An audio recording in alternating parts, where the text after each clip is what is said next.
Radhe everyone. આજે છે assignment submission, તો એટલા માટે અમે બધા જ બેઠા હતા, પણ મેમ અમારું લાસ્ટમાં લેવાના હતા કેમ કે અમે વળવાંગળા તો છીએ જ, તો બસ હેલું રાખે બીજું તો શું કરીએ, એટલે મને ખૂણામાં બેસાડી દીધા હતા કે તમારું લાસ્ટ સિવાય અસાઇનમેન્ટ સબમિશન નહીં થાય। તો બી મારી ફ્રેન્ડનું તો અસાઇનમેન્ટ સબમિશન થયું જ નહીં કેમ કે થોડીક પ્રોબ્લેમ થઈ ગઈ હતી, તો મેમ કે નહીં હું તારું ચેક નહીં કરી દઉં, તું કાલે જ આવજે, એટલા માટે તો એનું ચેક નહોતું કર્યું। તો ખબર નહીં હવે ક્યારે ચેક કરે ક્યારે નહીં એ બધી તો।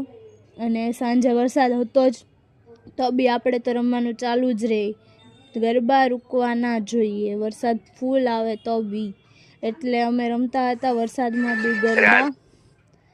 અને વરસાદમાં રમવાની મજા જ અલગ છે, એટલે એની તો વાત જ નહીં થાય ને, એમાં બી આપણે પાછા સુરતીઓ, આપણે તો વાંધો આવે જ નહીં ગરબા રમવામાં, એ બી વરસાદમાં તો ગરબા રમવાની મોજ જ અલગ, એટલા માટે વાંધો લેવાનો બી નહીં, આવવો બી નહીં જોઈએ વરસાદમાં રમવાનો। કંઈ નહીં, મળીશું બીજા વિડીયોમાં, બાય બાય।